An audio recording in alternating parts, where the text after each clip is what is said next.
Welcome to the award-winning Dare to Dream podcast with Debbie Dashinger, covering metaphysics, ETs, shamanism, and channeling. Here you will find spiritual inspiration from today's thought leaders, along with cutting-edge insights from our interstellar brothers and sisters and ancient shamanic wisdom. Now, here's a new episode of Dare to Dream with your host, Debbie Dashinger. Welcome to Dare to Dream. I'm Debbie. It's a pleasure to be here with you. And today, my guest is Dr. Tom Pinkson, psychologist, ceremonial leader, and apprentice of Huichol shamans, here to share indigenous wisdom, sacred teachings of peyote, and the transformational power of vision quests to awaken your soul and reconnect you with the spirit of Earth. Dare to Dream podcast won 3 Talk Radio Positive Change Awards, the COVR Award for Best Podcast.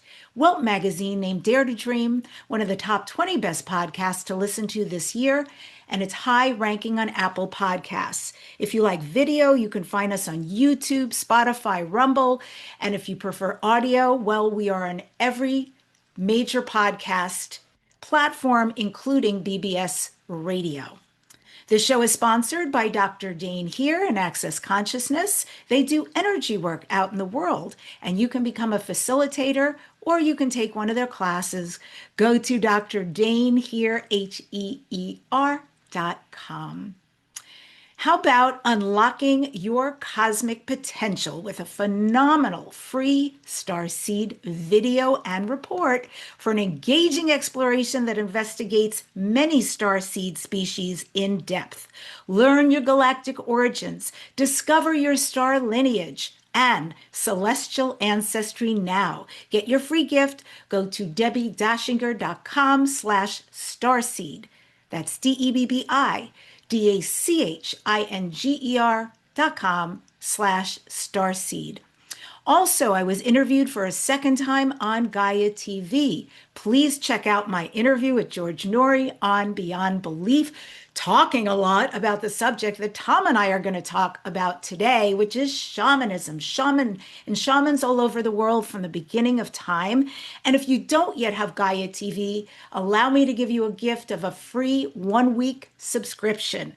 You can go to debbiedashinger.com/Gaia. That's GAIA. And finally, I am doing an offering, monthly shamanic healings and rituals. I've been very moved by how many people are signing up for these around the world. And thus far, they have been free. They won't remain free forever, but right now for me to reach as many people as possible with this work is really what the point is all about. So go ahead and sign up either for the Starseed gift or just go to debbiedashinger.com/gift and sign up on my website, because then you'll be getting notifications when these offerings roll out so you can join. Well, my guest today is Tom Pinkson, a PhD transpersonal psychologist. For over 60 years, Tom has been committed to reconnecting people with the wisdom principles of nature and their own true nature, infinite, unconditional light and love. He completed an 11-year apprenticeship with Huichol shamans and has been doing vision quests for over 50 years. He's been a pioneer in bridging the space between ancient and indigenous wisdom traditions to address the challenges of the times. He helped start the first at-home hospice program in the United States and worked with children with life-threatening illnesses for over 30 years, created a successful wilderness treatment modality, wow, this is amazing, for heroin addicts, and is the founder of a new vision of living foundation, the spiritual community of Awaken, is an author of numerous books, leads fire ceremonies, and co-hosts the Shamanic Sundays podcast with his older daughter. And I also want to point out his book that I just read, The Psychedelic Shaman, The Wisdom Warrior's Path to Transformation. If you would like to get your copy, you can do so on Amazon and all major book outlets.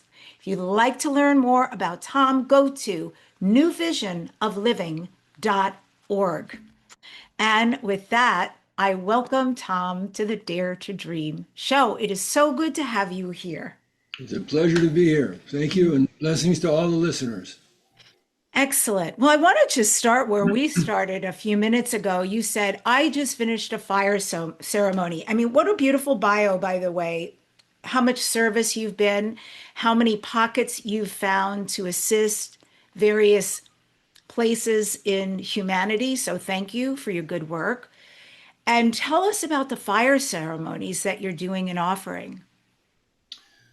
One of the assignments when I finished my 11-year apprenticeship from my spiritual grandmother, Guadalupe, who's now in the spirit world, she said that the people in the North have forgotten that the fire is alive, that it's conscious, that it's an intelligence, it's a transmitter of wisdom guidance from the universe if we open ourselves with humility and attention, and can give us the kind of guidance we need to create responses to the challenges of today from a source of wisdom that comes from the universe rather than our egos or our rational minds.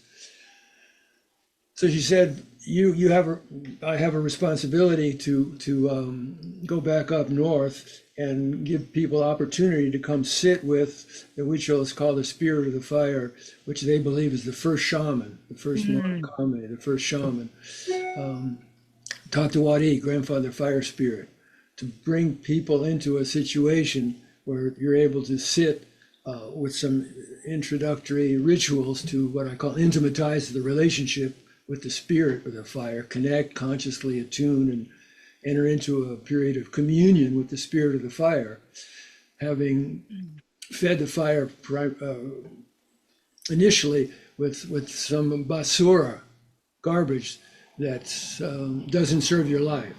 So an opportunity to give to the fire judgments, guilt, shame, thought forms of limitation, of negativity, anything that clogs your pipes, give it to the fire in a ritual ceremony, which opens the doorway to the purification, letting go, for entering into a period of then silence after some medicine songs to help with that attunement process.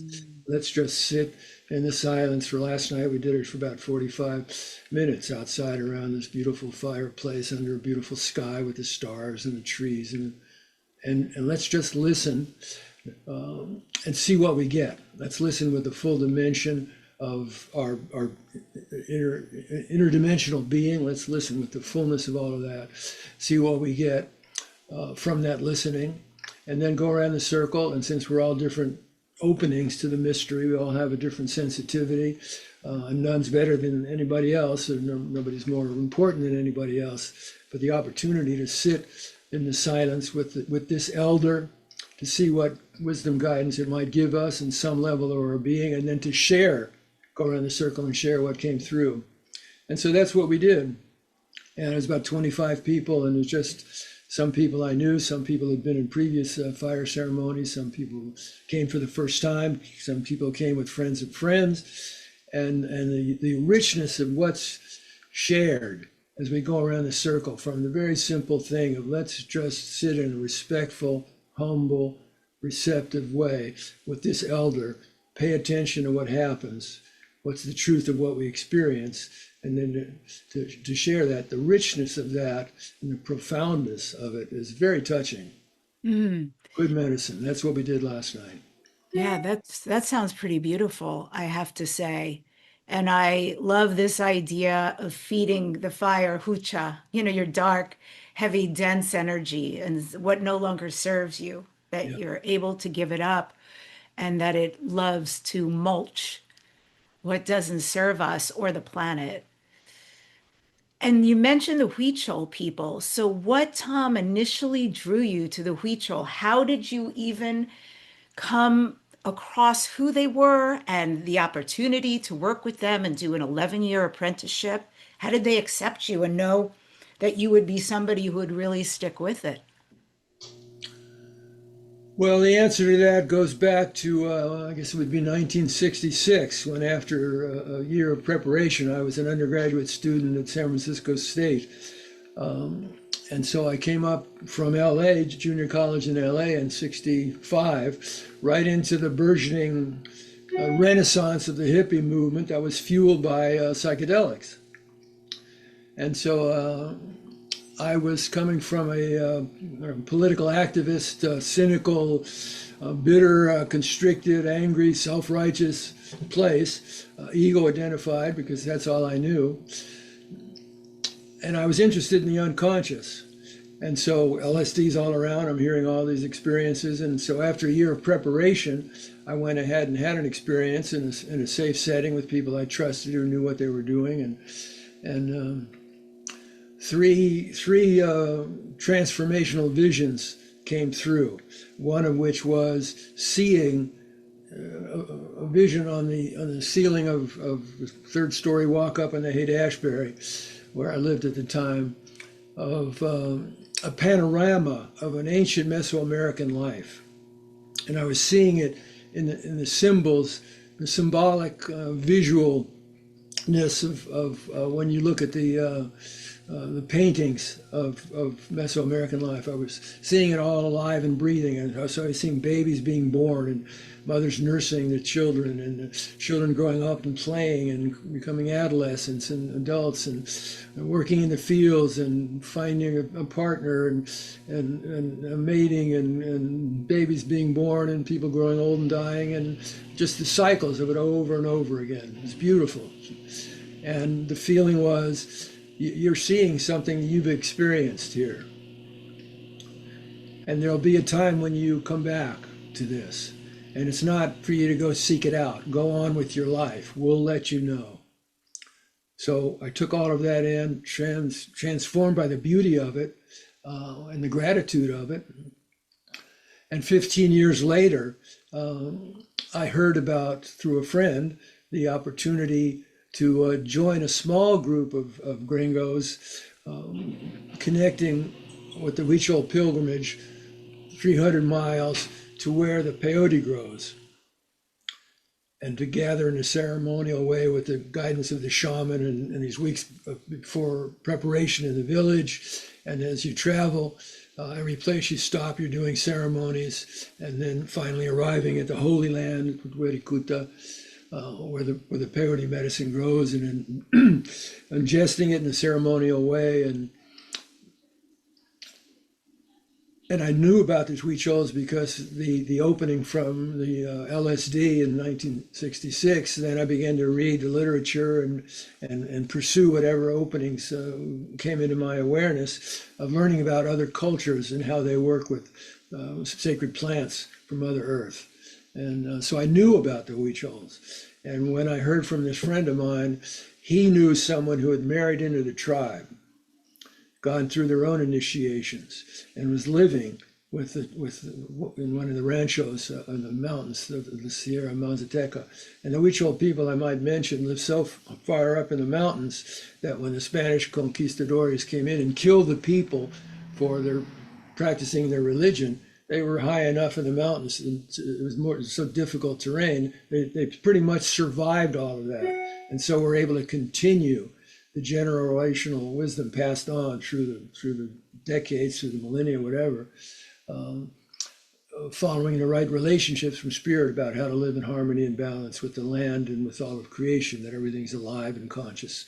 And so when I heard this news of the opportunity to, that this man who'd married into the Huichol tribe was going to take a very small group of gringos on the pilgrimage led by the shaman, it was what I experienced 15 years earlier, kind of erupted from the underground and said, this is it, this is it, this is what you need to go on. And so I did, and I had no idea what I was getting in for. This was, I think, 1981. I'd been doing vision quests for a number of years and had been working with Indigenous people from throughout the United States, but I hadn't been to Mexico to work with any of the people down there. So it was a new experience. I didn't know fully what I was getting into. And a couple of years into it, at Wirikuta, after an all-night ceremony with the peyote, the shaman asked, is there anyone willing to commit to completion, which means 5 years of going on the pilgrimage And during those time of the year, there's certain prescriptions about your behavior, what you have to do, what you have to not do, and if you mess up, you have to start over. And so it's very demanding. And so he asked, "Is there anybody willing to commit to the completion?"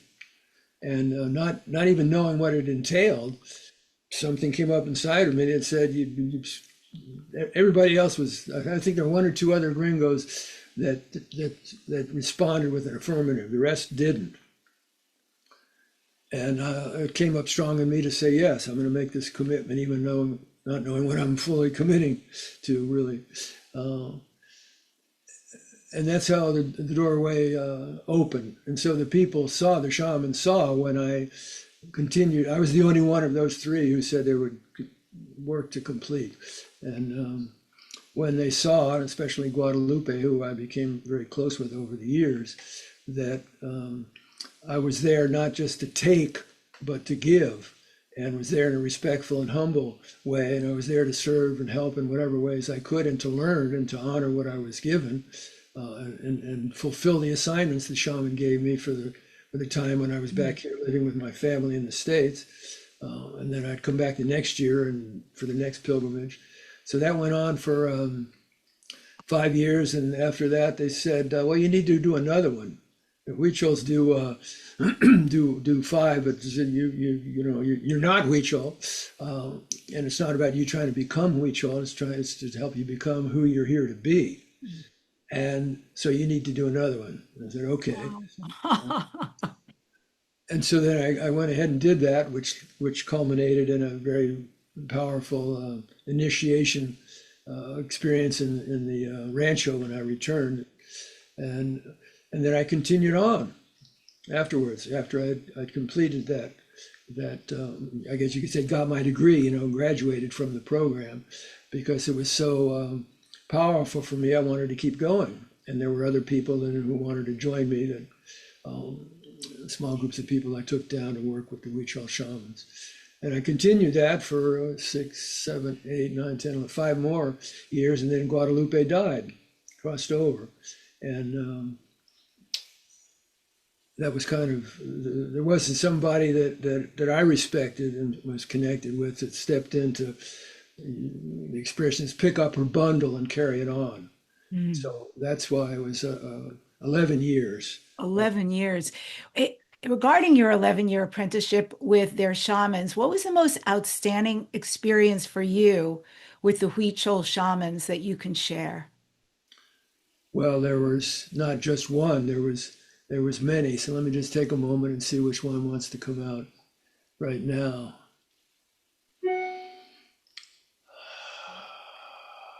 Okay, yeah. By the way, I want to thank you for having me on here and the good work you do, and the opportunity is for me to meet you and hear about your work, and as an elder to be able to support you in the work you're doing, because that's one of the responsibilities of an elder that I learned about with the Huichols and with other indigenous people around the world I've studied with. Thank you. Whatever you've been given in your life, been blessed to give, don't take it to the grave with you, but make sure you find ways of passing it on to the next generation, because that's the way it works.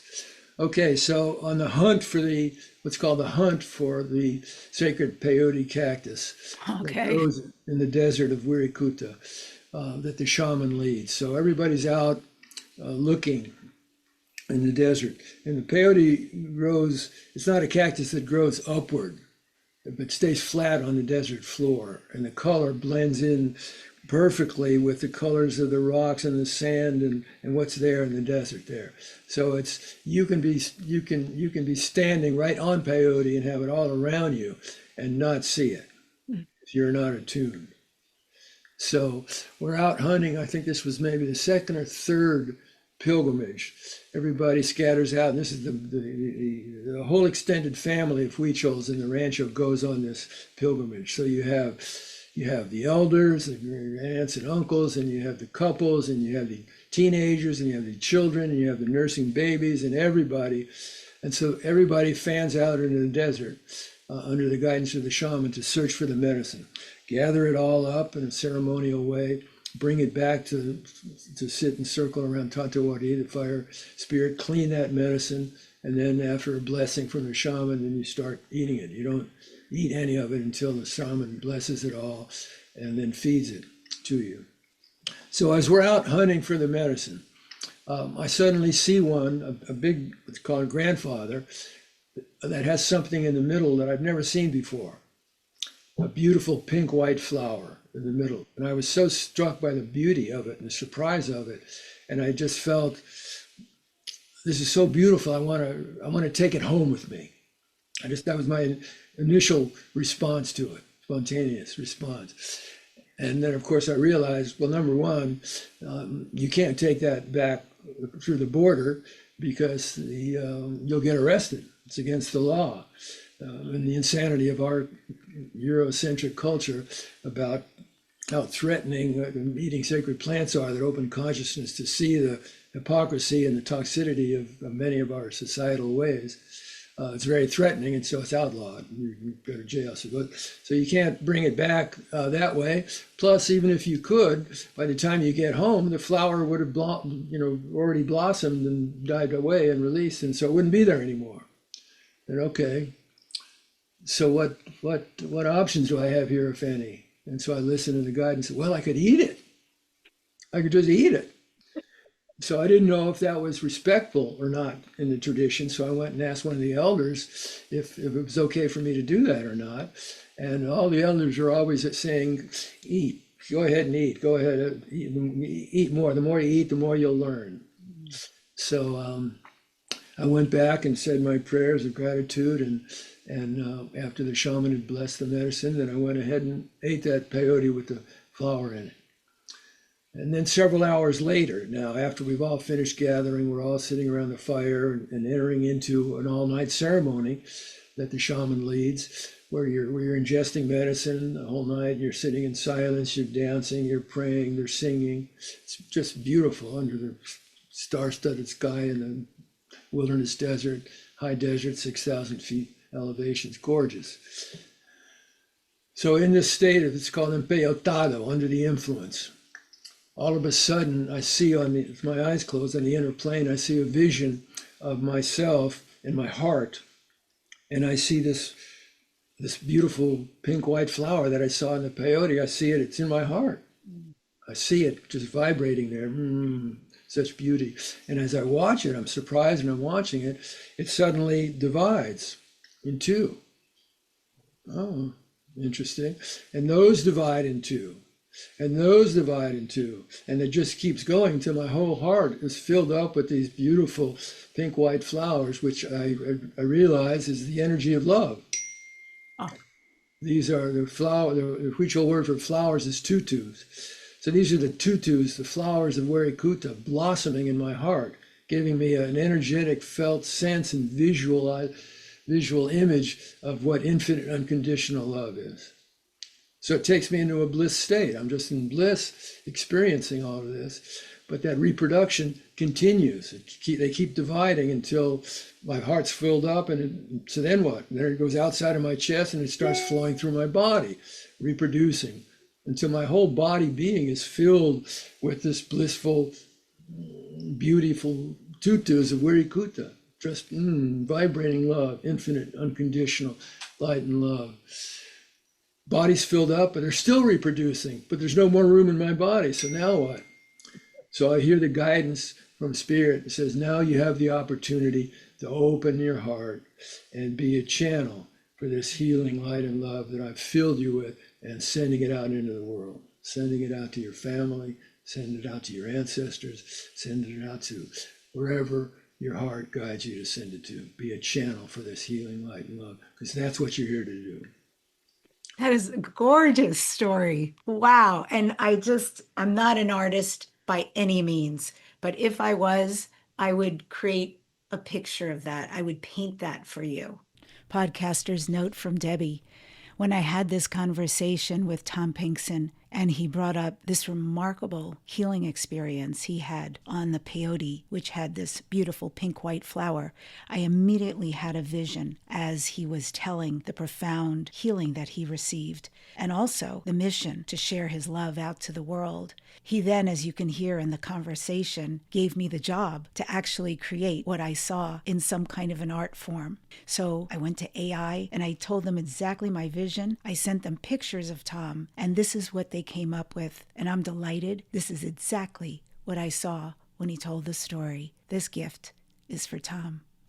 That image of the flowers reproducing, and all about the heart. The heart, it almost it feels like when I listen to this, the flowers were honored that you took them in to you. And then they gave you back this medicine of, we're here for love, but now that you've received the love, now it's your job to also send the love out. Yeah. It's very profound. Let me offer you an invitation. And of course, you're free to do with it whatever you want. But a moment ago, you said you're not an artist.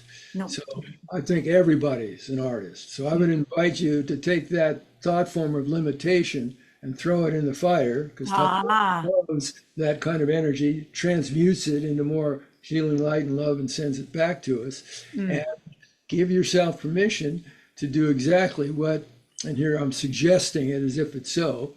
You listen in your integrity and see what it brings up for you. Let go of the label, you're not an artist, and gift both of us by making a drawing of what you see with the flowers, those love flowers blossoming in the heart. Okay. And send it to me. I love that. Oh, and that is such a great idea. I will do exactly that at my next fire ceremony, and I will be doing several coming up. That's so great. Any kind of limiting thought for anyone who's listening, that you think I'm this, I'm not that. Yeah, that's very good mulch for the fire. Very good. And so peyote is one of the medicines I've never done, but I've done many. Is it correct that that's a heart opener? Well, I think out of respect for the mystery, the sacred mystery that we live in and that lives in us, I think it's important about making general statements about anything. Because in the mystery, 10 people can take peyote or ayahuasca or mushrooms or whatever and have a heart-opening experience, and one person can have an experience that's very difficult and challenging, holds great potential for healing if they know how to work with it skillfully, but it's not heart-opening. Instead, it's taking them into the impact of the wounds and the undigested energetic material that's stuck in the pipes from those wounds that clogs them up with fear, guilt, shame, thought forms of negativity, and into experiencing that, because we don't have power to change what we don't face the truth of and look into the truth of it, accept it. So to be able to say peyote is a heart-opening experience, as with any medicine, it certainly has that potential to do that. And I think ultimately all the medicines, the psychoactive, sacred plant medicines, Mother Earth gives those to us to help us wake up, to help us to see how we've fallen asleep and into the illusion that we're separate egos and that we are our bodies and our ego stories. The plants are, and from that place, based on that perception of separation, which is an illusion, comes fear and anxiety and ultimately violence toward the perceived others that are threatening, all coming from that illusion of perception of separation. So the medicines are coming from, this is my understanding of it, coming from Mother Earth to help us wake up to, no, you're not a separate thing. You're more than your physical body. You're more than your ego. You're more than your ego's stories. You're way more than that. And that way more is connected to everything else, because there's no such thing as separation. And so when the plants help us open to, when they do, to the truth of our sacred unity, then life becomes an opportunity to work the challenges that can close our hearts down and constrict us into that ego identity, to wake up, remember that there's more to us than that, and get on with the honoring, what I call honoring, and walk what the Huichols call walking the heart path to completion in your life with our purpose in being here. So the plants are coming forward when we come to them in a respectful way and create a respectful relationship with the spirits of the plants to help us to wake up. And that wake up process might take us into what feels like hell realms of fear and anxiety and terror, of dynamics of energy going on inside of us that we haven't faced, that are in our shadow. Mm. So to say it automatically, there's no such thing. It's automatically going to open your heart. Absolutely. But what's automatically going to happen is if you surrender to it, you're going to have an experience. But recognize you're opening a doorway to deeper consciousness, deeper levels of unconsciousness, higher consciousness, and you don't know what's going to come through. You're not in charge of that. So it takes courage to enter into it, and it's because you don't know what's going to come through, and it can be scary, that it's important to do the work with people who know what they're doing. Mm-hmm. Yeah, that makes total sense. I mean, Huachuma is the same way. It is a heart opener, but I mean, when I first started doing Huachuma, it was not opening my heart. There was a lot of stuff coming out of me, and it may have been the masculine trauma in my lineage, but it was not enjoyable. But after quite some time of doing it, it then was. And same thing with ayahuasca, I have to say, because a lot of people have asked me about that who have never done it, and they want to know, they want to know, they want to know. And it's like, I can only say if you are called, I mean, I do think it's important to be called to it, but if you're called to it, you're doing the right thing. You're answering something that your soul is interacting with. And then you do have to surrender because it's going to be whatever the experience is meant to be for you. And I mean, I've done ayahuasca 25 times and it's never been the same. Never been the same. It's always been a completely different journey. And so much has to do with the medicine and the facilitator or shaman or where I'm at. And there's a lot of factors that come into the healing work with medicine. So I do really understand what you're talking about. And thank you for that. Yeah. How did your relationship with Guadalupe de la Cruz, the renowned Huichol that you've been telling us about, how did Guadalupe shape your journey and your responsibilities as a bridge between these cultures, Gringo and the Huichol?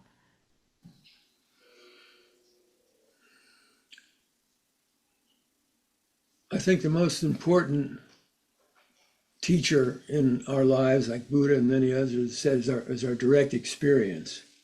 And to be able to be with a medicine person and watch not just what they do in ceremony, but watch how they live their lives, how they do they honor those values that are part of the ceremony. Do they honor? Do they live in integrity or not? So I always watch, not go open and listen to what a person says, but I also watch what they do. I also watch how they live. And so there were other shamans that I worked with. One who was very powerful, the initial shaman, very powerful, but she wasn't coming from the heart. So I learned from her. I learned and saw her power and learned from her. But when I met Guadalupe a couple of years into the pilgrimage, then I experienced this woman, this person is coming from her heart, all heart medicine. And I saw her love for the children. She wasn't able to have children herself. I saw that how she would look into my heart and other people's heart and see where they were at. And when she saw the person was sincere, she was always there helping. Sometimes she could be sharp and busting somebody on doing something that wasn't in right relationship, but always from the heart, everything from the heart. And I saw that she lived the values of respectful relationship. Again, not just in ceremony, but in just the ordinary activities of the day.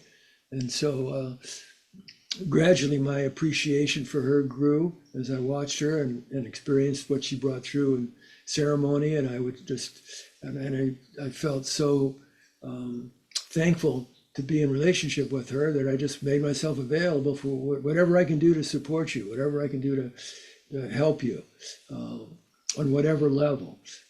Driving her to doctor's appointments, or buying food, or to supply her and the people in the rancho, whatever it is I could do.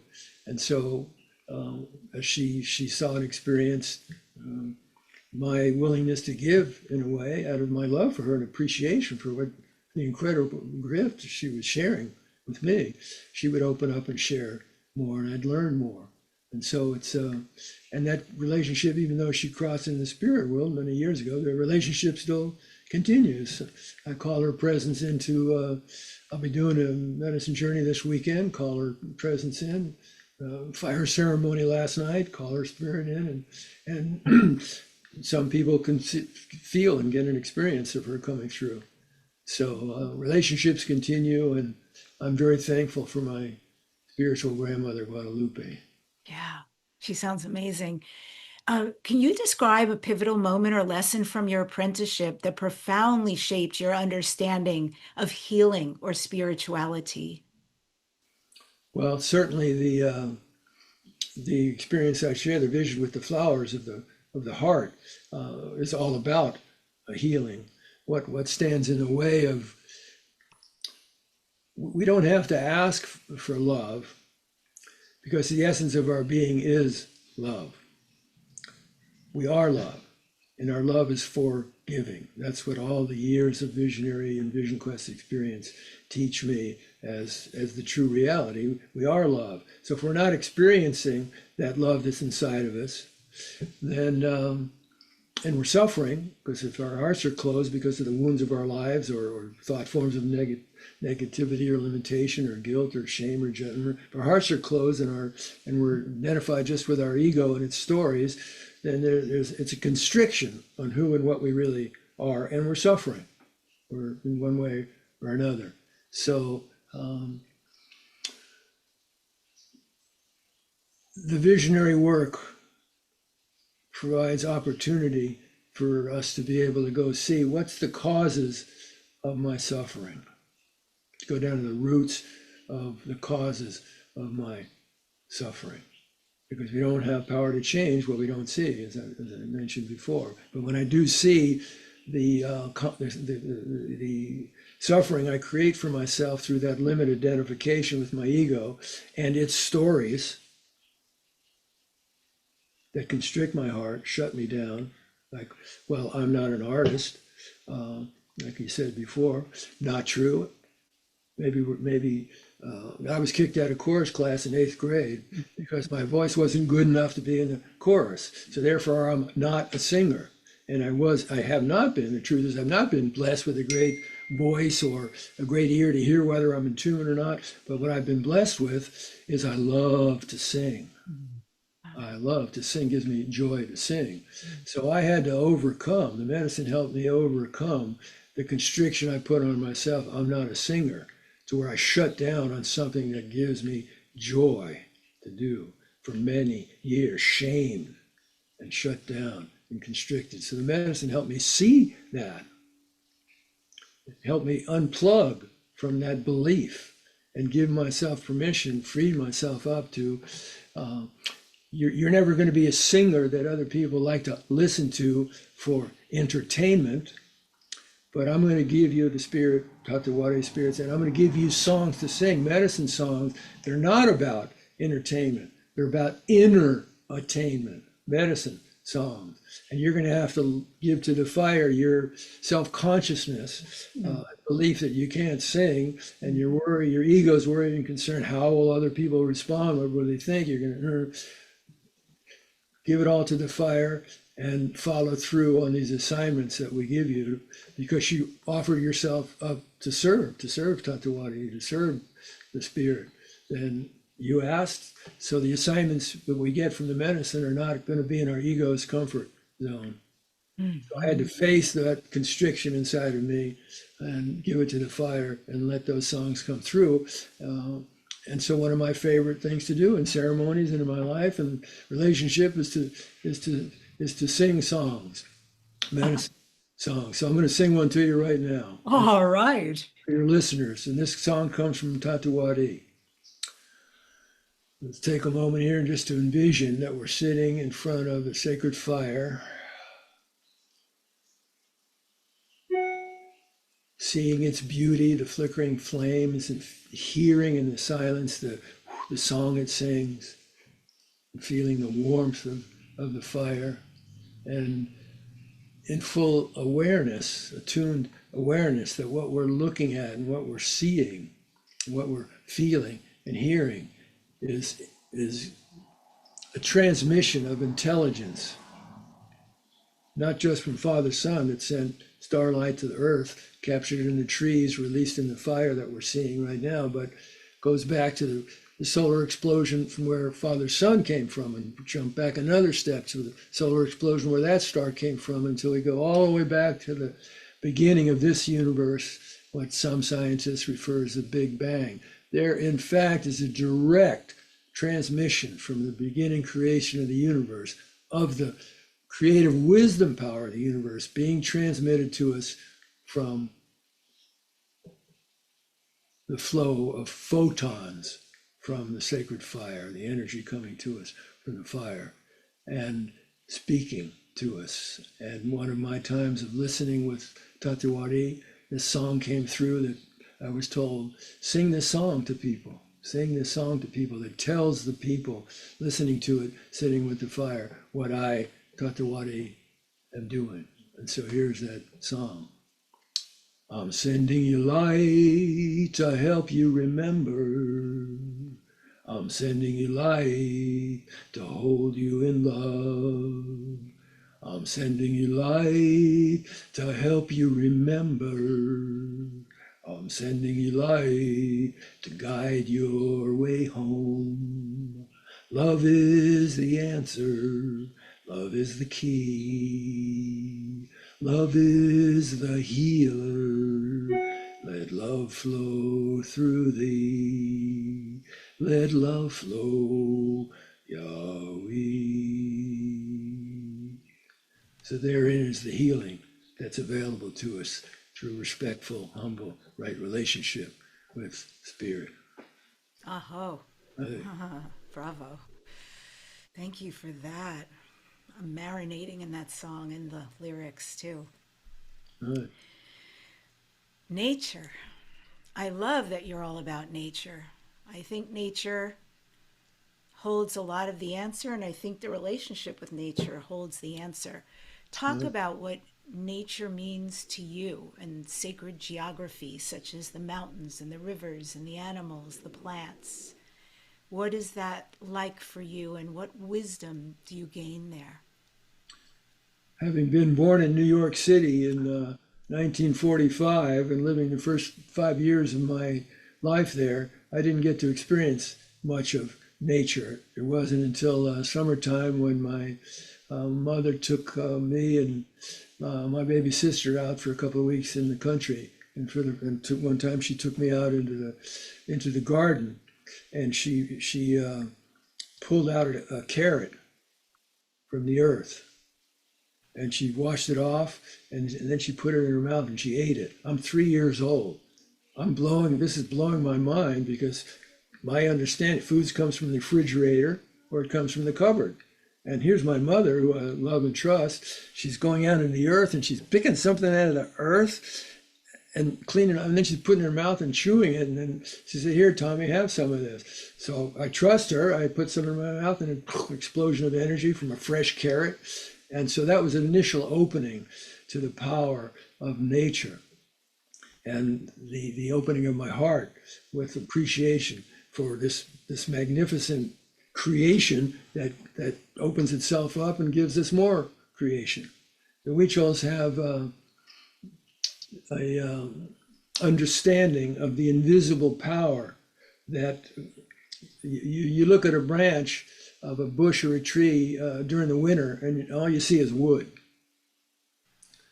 But springtime comes, which we're in now, and all of a sudden one day in spring you come out and you see there's a little bump on that branch or that piece of wood there.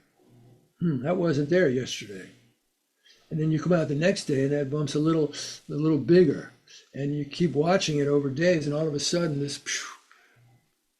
flower comes out, this blossom comes out in fantastic shape or form or whatever, colors and smell and beauty. And so where's that coming from? How did this, I had a big flower come out of a cactus a couple of days ago, literally this big. And you look at that cactus and it's all spines, and I said, how did that beautiful flower come out of that? What kind of magic? Well, there's an invisible growth power that comes up from Mother Earth. And the Huichols call that the goddess Tekutsi Nakaway, great grandmother growth. Great grandmother growth, Tekutsi Nakaway. So she comes up from her depths in the subterranean womb, where she does the work of winter, where she's taken what's fallen away in the fall that's died. She takes it down in her womb, and in a way we can't see, because during the winter it's dark and it's rainy and it's cloudy but down in her womb there, she's doing major work.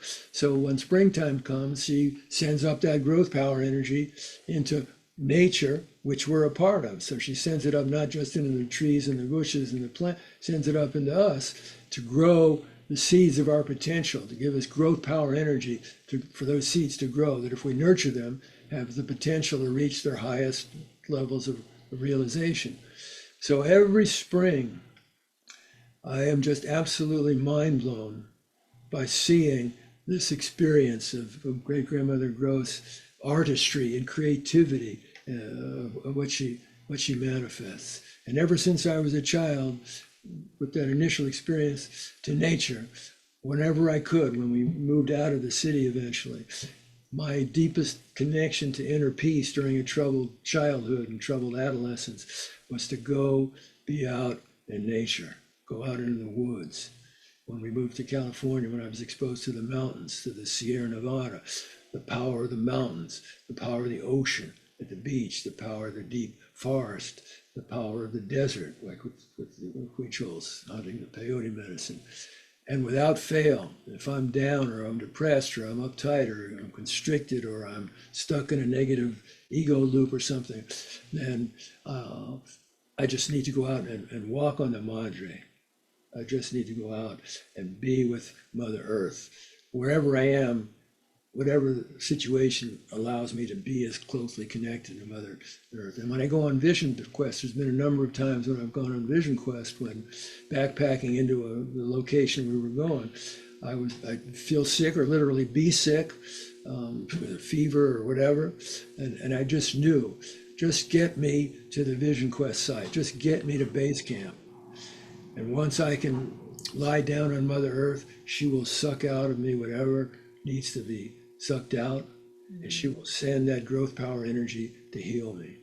And every single time I've gone in that state, that's exactly what's happened.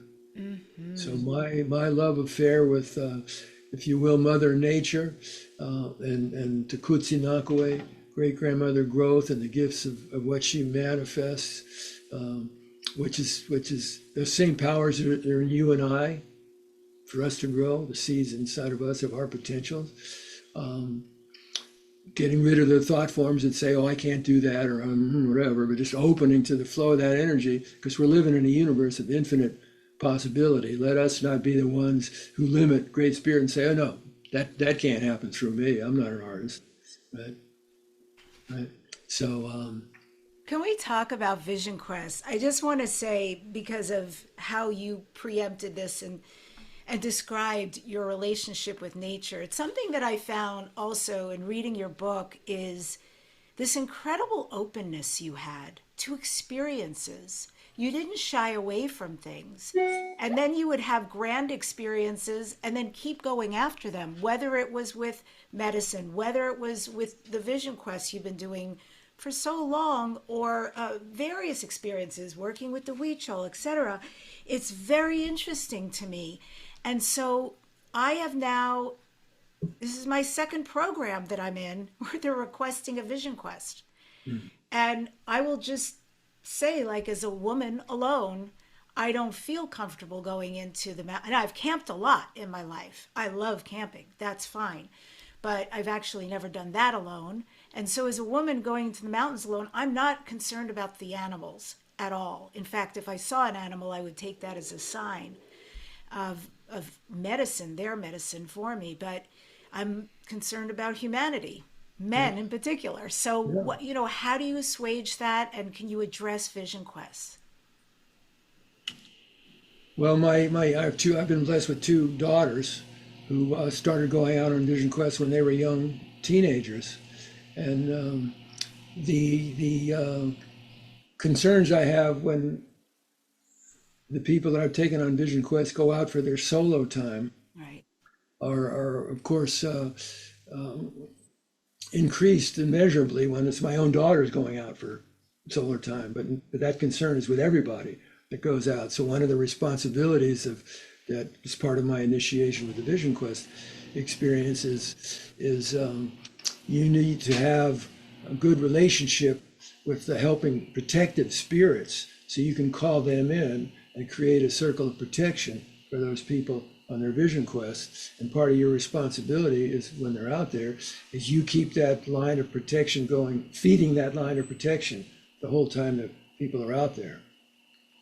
So for me to get to that place, I had to face the worst fears of what could happen to people on vision quests. And my first vision quest teacher said don't go out on a vision quest unless you're prepared to die, not metaphorically or not emotionally or psychologically or spiritually. So do not go out on a vision quest unless you're prepared to die, and do not go out on a vision quest, and also don't take sacred plant medicine unless you're willing to take on more responsibility. Because if you do those things, you will get assignments. And if you open yourself, you will get assignments. And if you don't honor those assignments, then you're causing trouble for yourself. Better to not take them on and not do them. So if you go with that understanding. So for me, in my own initial work, being guided to take people out on vision quests, and supported in that initiation process by elders that I work with, that it pushed my buttons of, so given your concerns, facing the truths of what could happen, yes, your young daughters, other young women or women of whatever age, there could be some deranged man that comes by, and because of the poison toxicity of their conditioning in our culture, does violence and rapes you or kills you or whatever. That's possible. That is always possible wherever we go. But then when you're out in a place of isolation, it's, who knows, anything can happen. So my experience in life and working with medicine is face the fears. Don't deny that that's not possible or it can happen. Face it and accept the truth. That is possible. Do your prayers and work with your spirit helpers to create that protection. But it's also possible it still happens. So be humble, do your part, and then surrender. And this is where it's the internal work. It's surrender into well, what do you have faith and trust in that's bigger than yourself from your own life experience, if anything? What do you have? As you face those fears of what could happen, what do you have faith and trust in that's bigger than you and your ego, that you can call on for help in providing that protection?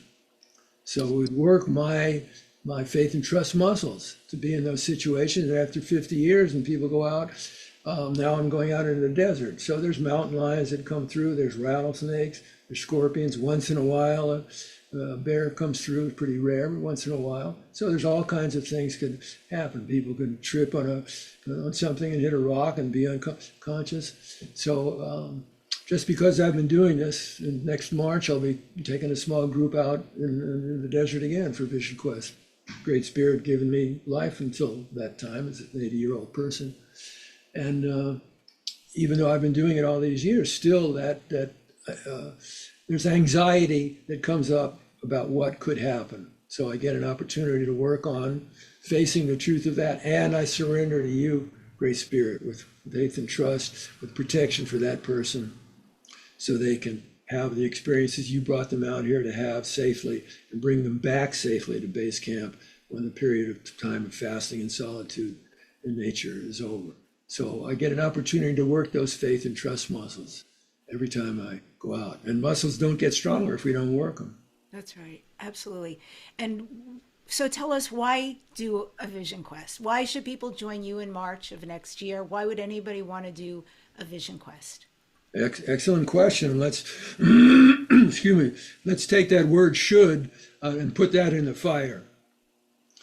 So let go of all shoulds and just come back to the question of and reflecting on. I'm not here by accident in this life. The creative powers of the universe, whatever you want to call them, gave me life and are giving life to me in this moment. And what I call the angels of protection have brought me this far in my life. And none of that is by accident, that there's purpose in my being here. The creative powers give me this life and protected me and brought me to this point. Wherever we are in the stage of the life cycle, I have a purpose in being here. I have a deeper being than my ego identification, my soul, that's come into this incarnation to go through certain experiences to help wake up on a deeper level, remember the truth of who we are, love, what we are, why we're here, to be a channel for that healing light and love. Wake up from the sleep state of identification with ego and feeding ego's needs instead of our soul. Because if we don't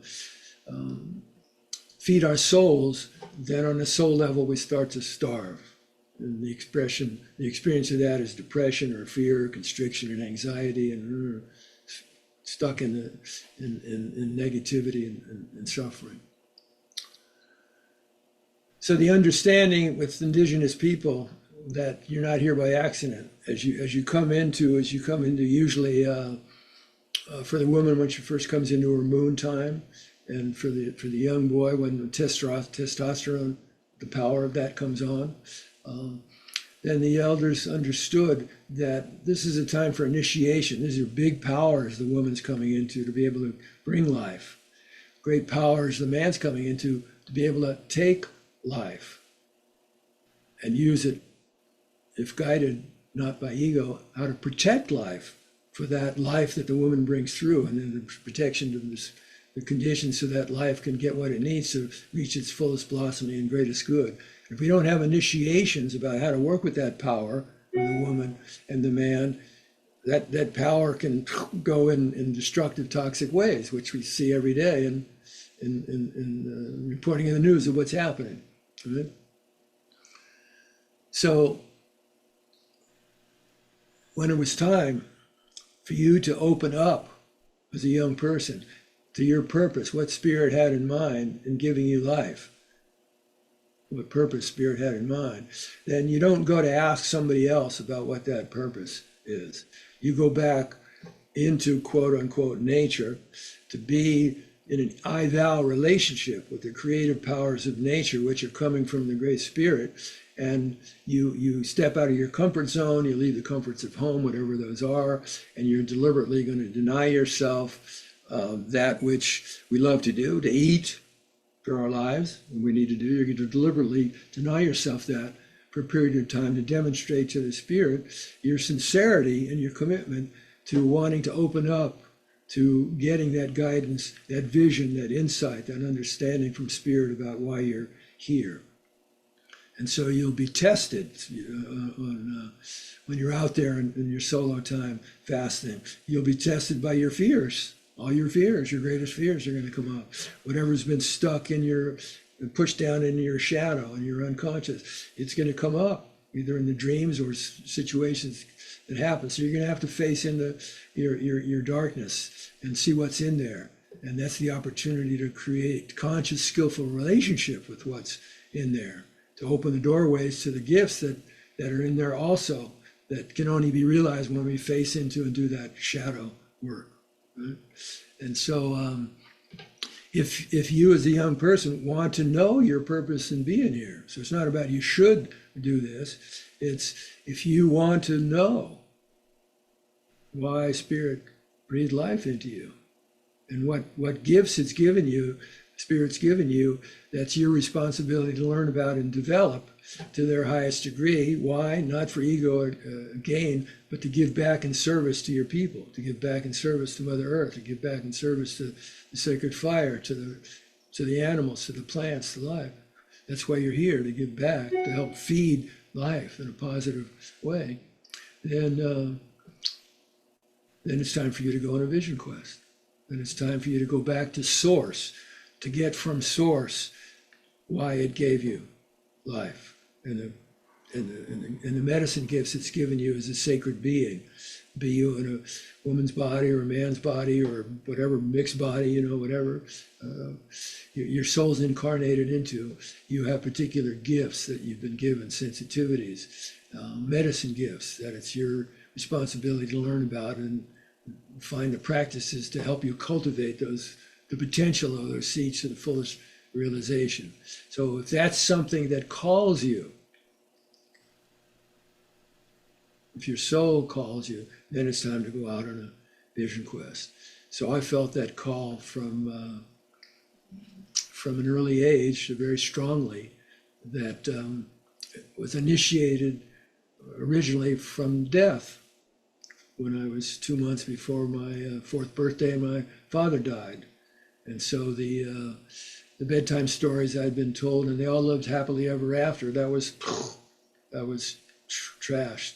And I was plunged into the reality in this life that there's this power called death that can come and take people you love, and whenever it wants to, and does not need your permission.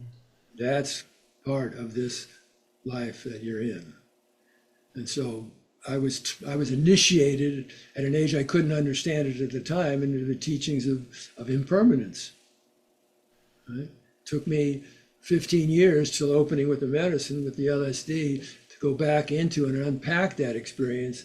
And beside the trauma of it and the impact of that trauma on this young child, which was me, see the medicine teachings in it, recognize and understand the medicine teachings in it. And so that was the start of whatever. Number one, I'm seeing through the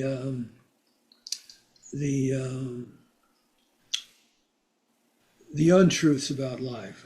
I'm seeing into what's true about how life really works, which includes death. And so given this experience of impermanence of everything that I see, including myself, the question that started for me at that 3.5-year-old, although I didn't know it cognitively at the time, but led to the search that led to the vision quest and the medicine work, was what, given this reality of death, what, if anything, is worth based living a life on? What, if anything, is worth based living a life on? And as I grew older and I saw the superficialities of what my culture said living life is based on, was that there was no substance to it. Material gain, acquisition, status, ego, aggrandizement, I'm better than you, accumulation. None of that feeds the soul.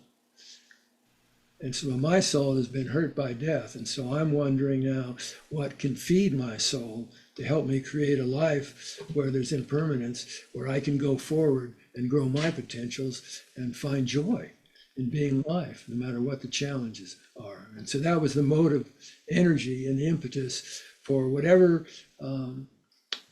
peoples and cultures I can find that are being real about their feelings and about life and the truth of what's happening in the culture and society that's going on and what has deeper meaning.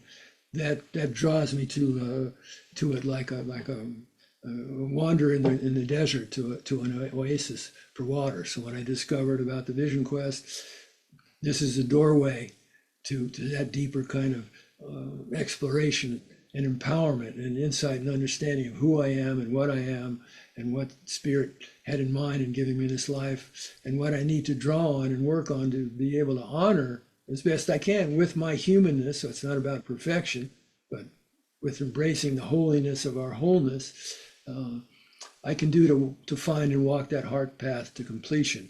So when the medicine of death does come, and picks me up by the shoulder and said, dude, it's time to go. I can look back, and whenever that might be, I've been living in a way that I can look back and say, okay, I did my best to show up, to live from my heart, my integrity, my authenticity, my soulfulness. And that's all I could do. So I'm not clenching and tight when it's, oh no, I need time to do this or clear that up, or I've been putting it off. No, I've been doing it. I've been living that. I've been listening to my heart, doing the best I can to walk that path from the heart. So I'm ready to go. I can release peacefully. Mm-hmm. The only way that can happen is if we do take the time to enter into those experiences that open us up to what feeds our souls, what feeds my soul, what feeds our souls, and then the courage to act on the assignments that come from that listening, because the assignments, as I mentioned before, both with plant medicine and vision quest, they're not going to be in ego's comfort zone. So if you're not willing to take that on, don't open those doors. But if you are, go through them. You've done so much in your life, Tom, so much, had so many adventures, and been so brave, really, to experience a lot. This is Dare to Dream. Is there anything you have not yet done that you still dream to experience, do, or be? Well, first of all, let me just go back and correct something you said. When you were talking about the adventures I've had, and I don't know if you use the word adjective, but fearless. So it's a far cry. The truth and reality of me is going on to these adventures was facing fear and anxiety. It wasn't the absence of fear or anxiety. Because of the constrictions that took place with my father's death for those 15 years until the medicine opened up, I was pretty much unconsciously giving all of my power to fear and just acting out of reactivity from the wounds.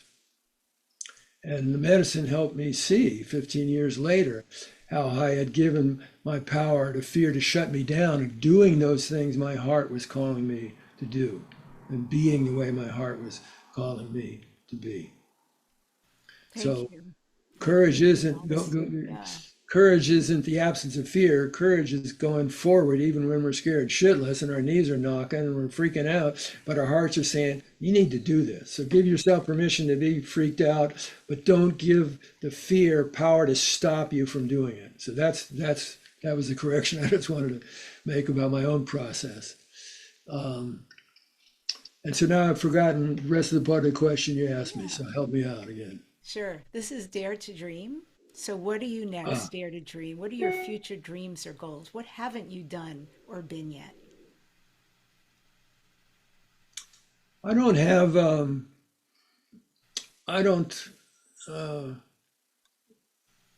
any like burning things that I want to do or dream for myself personally.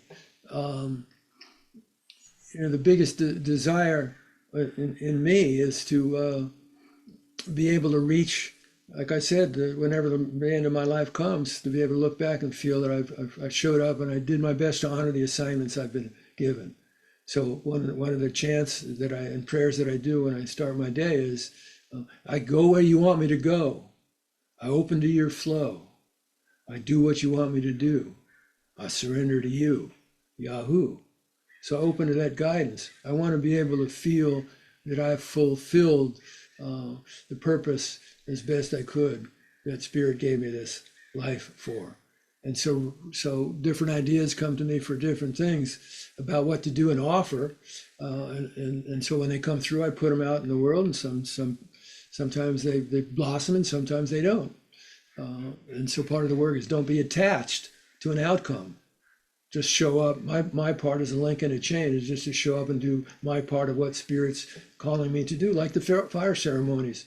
When I moved here to Santa Barbara a couple of years ago, the guidance came through with what Guadalupe had told me to do. And I'd done up in where I'd lived in Marin previously for many, many years, but now moving to a new place and I didn't know anybody. And after a while, roots starting to come down here. It's like the guidance was saying, okay, you need to offer fire ceremonies here. Start offering one, even though you hardly know anybody.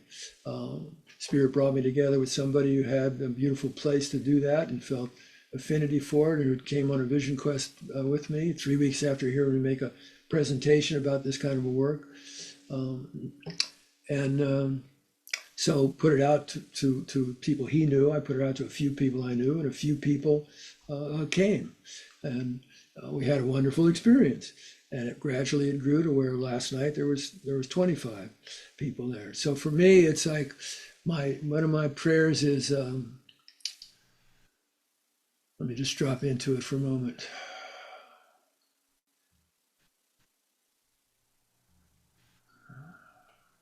It's for the healing of the sacred hoop. It's for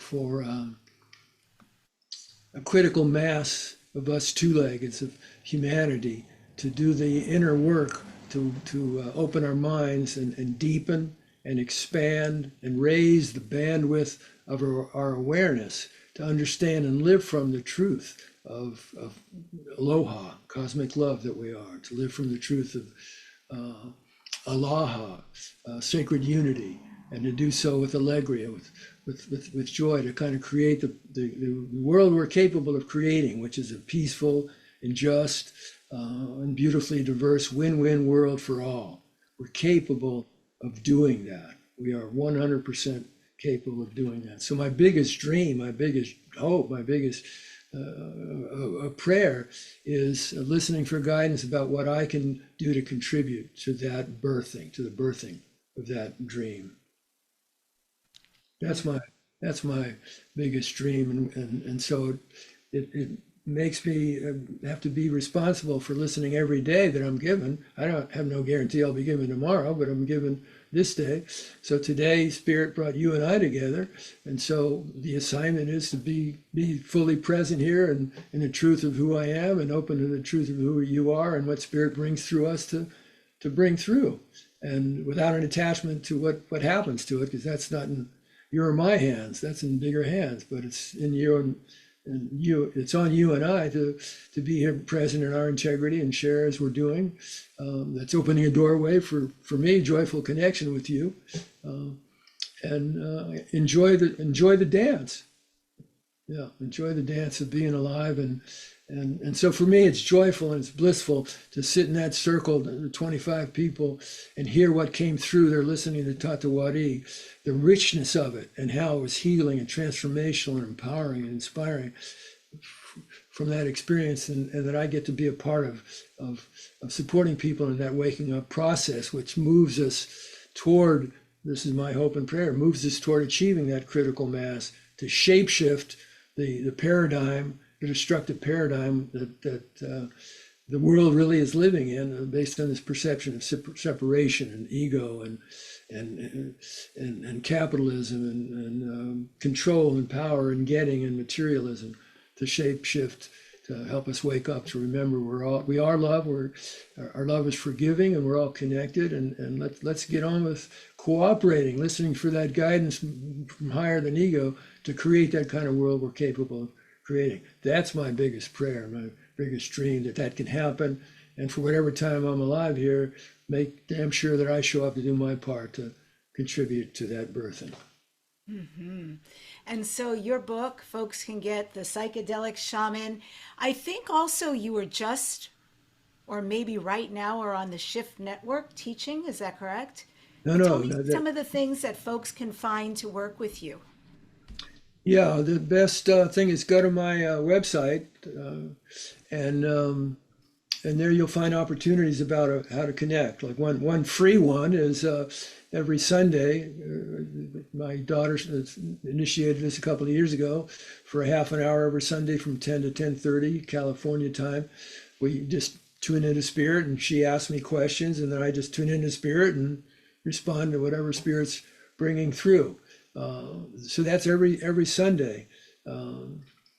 That's available to people. Just what's the name of the podcast? Shamanic Sundays. Shamanic Sundays. Yeah. And so your website is newvisionofliving.org. Yeah, or drtompinkson.com, either one of those. Yeah.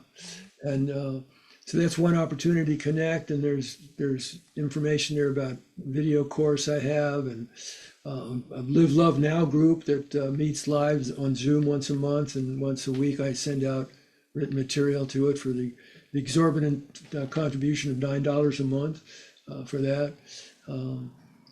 So there's all kinds of opportunities to connect, and I'm available to people on a one-to-one basis through consulting, mentorship, medicine work, whatever spirit brings us together to do. Thank you for being the medicine. Thank you for bringing the medicine today. Yeah, you're Really welcome. appreciate it. Thank you. Appreciate the time with you and all the work you're doing. All right. I end today's show with this quote: "The wisdom of the ancestors live in the earth, the plants, the stars, and within each of us. As we remember how to listen, as the Huichol do, we awaken to a deeper belonging and a sacred way of being. May we walk forward with reverence, guided by the heart of the vision and the truth of the spirit." Oh. Subscribe to this #1 transformation conversation, the weekly Dare to Dream with Debbie Dashinger podcast. And leave a comment and share. Please subscribe. You really help the show. Next week on the podcast, we're talking about an intuitive life with guest Sterling Meyer, who offers personalized tarot readings, intuitive coaching, and extraordinary tools for manifesting your dreams. Thank you for joining us today on the show. And remember everything that Tom said about living in cooperation and love. Oh.